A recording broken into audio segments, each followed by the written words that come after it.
All right. So what happens kind of in your mind whenever you're doing something and it kind of becomes second nature, right? You kind of subconsciously do it now, whereas when you first started, it was very difficult and you had to like aggressively think about it, right? And so where we're going with in this video is the different characters in Daniel Kahneman's book Thinking Fast and Slow, which he simply just calls System 1 and System 2, just because it's easy to remember. That's pretty much it. And it's easier for people to kind of like actually think about it that rather than kind of talking about it in an abstract way as a concept. It's better to keep these concepts as like nouns so people can actually like kind of just relate to them and actually kind of understand what he's trying to say. Okay, so why does this matter? So basically, and another big reason why this book I think should be should be read is because basically we need to learn to recognize situations where sorry, I messed up the writing. So we need to learn how to recognize situations in which mistakes are likely and try harder to avoid significant mistakes, especially when the stakes are high. All right, I talked about this before in the overall review of this book. Um, so kind of more on that. But basically, systems 1 and 2 are not systems in their standard sense of entities with interacting aspects or parts. It's more of see, and they are not housed in one part of the brain. Kind of like I was saying, it's just he just frames the characters, we'll say, as such because it's easier for people to kind of understand thinking a character side of thing does this than it is to kind of be like this abstract concept idea. This is how it kind of interacts and does stuff, right? So he kind of just wrote it like that. But so who is Daniel Kahneman, the one who wrote this book? So he won the Nobel Prize in economics in 2002. This book itself was written in 2011. He has, from what I can tell, a lot of research and stuff like that about this kind of stuff. But just basically, I don't know if this specifically is his life works, but pretty close. He's done this a while. Regardless, so what are you going to find in this book, right? So as he says, to kind of define system 1, your kind of subconscious. So he says it operates automatically and quickly with little or no effort and no sense of voluntary control. It kind of just does, right? Subconsciously. At least that's how it kind of clicks for me to think about it as conscious and subconscious. Now, system 2, the kind of conscious self, allocates attention to effortful mental activities. This is kind of often associated with the subjective experience of like agency, choice, and concentration. Like that's kind of where that comes into play. Makes sense. And this is what is kind of what when we think of ourselves. So like the conscious, the rational, and actually like decision making part of kind of, I guess, our psyche. Anyways, so all of the highly diverse operations of System 2 require attention and are disrupted when attention is drawn away. Like it's a very conscious type thing, not very good at multitasking at all. Probably, I don't know if you'd argue like you can't multitask with System 2 at all, because I guess that's more of a System 1 type thing, is just kind of doing it. That being said, so System 2 has some ability to change the way System 1 works. So by programming the normally automatic functions of attention and memory, for example, you could set yourself to look for a bearded man to help find a relative in a busy train station or airport. So kind of like anchoring or like, I don't know, preloading an image. So like if you try to remember, I've always kind of done this,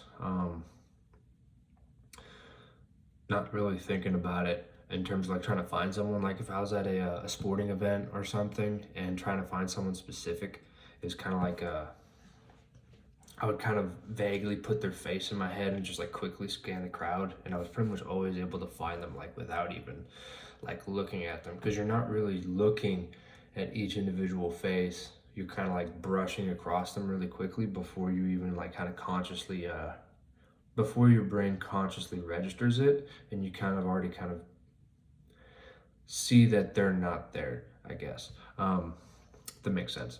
So one thing he talks about with this specifically is channelized attention. He doesn't call it that, but that's just the term that I've learned to basically associate with this. So like basically what it is intense focusing to the point of being blind to everything else, right? And he gives the gorilla study, right? So you know that whole thing where you have to, like, there's a whole bunch of people juggling or playing basketball or whatever sport type thing, and you have to like count how many people are wearing like white shirts or how many times the ball passes. And this is all going on the screen, and then at some point during the video, like a person in a gorilla suit comes and like goes in the middle, like does a little dance for like 5-10 seconds and then leaves, and you never even notice it the first time. At least most people don't. That's kind of what he's talking about, is with channelized attention, you're so focused on the task, you're not having the situational awareness to notice a gorilla costume come in the middle, do something, and then leave, right? So that's a part of the whole kind of system 1 type thing. System 2. So system 1, to take a quote, so system 1 continuously generates suggestions for system 2. This is kind of like your impressions, your intuitions, etc. And if endorsed by system 2, those impressions and intuitions turn into beliefs, and impulses turn into voluntary action. This is from page 24, so pretty early in the book, right? So it's kind of giving the dynamic between the two systems and how they kind of communicate in a way, right? So in summary, most of what your system 2, think and do originates in your system 1, but the system 2 takes over when things get difficult, and it normally has the last word, right? And so it kind of plays in the whole, like, basically most of the time we're working kind of subconsciously based off our experiences, what we've learned, so on. Excuse me. And then it's only when things are hard to where the lazy system 2 comes in and actually has to give effort to figure something out, right? So system 1, your subconscious, cannot be turned off, leading to impulses or illusions. That's one thing that he talks about a little bit.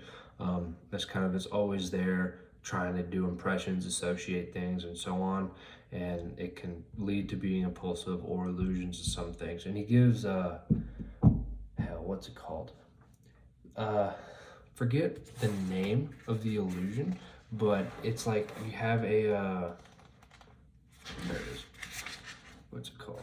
The Mueller-Lyer illusion, where you have it's the same length of line, but it has fins on the end that point in different directions. See if I can, how easy I can get this in there. Right, so you see it, and you got the length of line in the middle is actually the same. It's just the one where the fins point out, it looks longer. And that's kind of like your system 1 coming in, making you assume it's longer, and it looks like it because the fins are pointing out, when in reality, if like you were to take a ruler up there, you'd know it's the same. And so that's also where it kind of goes into, where I went a bit into in the overall review, is like you can't really trust your intuitions all the time, because the intuitive answer is the bottom one's longer with the fins pointing out, but it's not, right? That makes sense.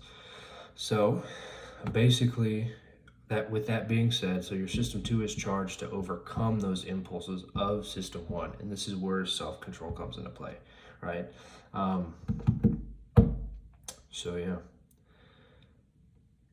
that's pretty much all I got for this one. It's kind of the basics of the 2 characters in a way, and I'll go on in more depth on some of the further stuff later on in their own videos. Like I said, I plan on making like a whole playlist of this and trying to really kind of ingrain this into my own head, and talking about it and making videos about it, really kind of, and trying to explain it really helps me synthesize and actually be able to like use it in real life, and make it not just like, oh yeah, I read this, I'm aware of it, it's kind of somewhere in my system 1, but I'm not like able to actively use it in practice. That makes sense. And that's kind of the big reason for a lot of these videos, is not just to kind of make them and put them out there, but in doing so, that helps me actually be able to use this stuff by basically studying it, right? And it's just by trying to actually make videos and produce content about it, it really makes it easier for me to actually understand it, instead of just kind of knowing about it but never actually using it, right? It makes the information and stuff that I read about actually useful in life. So with that being said, I'm gonna leave this one here. I will put this one and any other videos from this book specifically, including some of the articles and stuff that Daniel Kahneman's done. I'll put those videos in the top right as a playlist. But yeah, I'm gonna leave this one here, so I hope to see you guys there.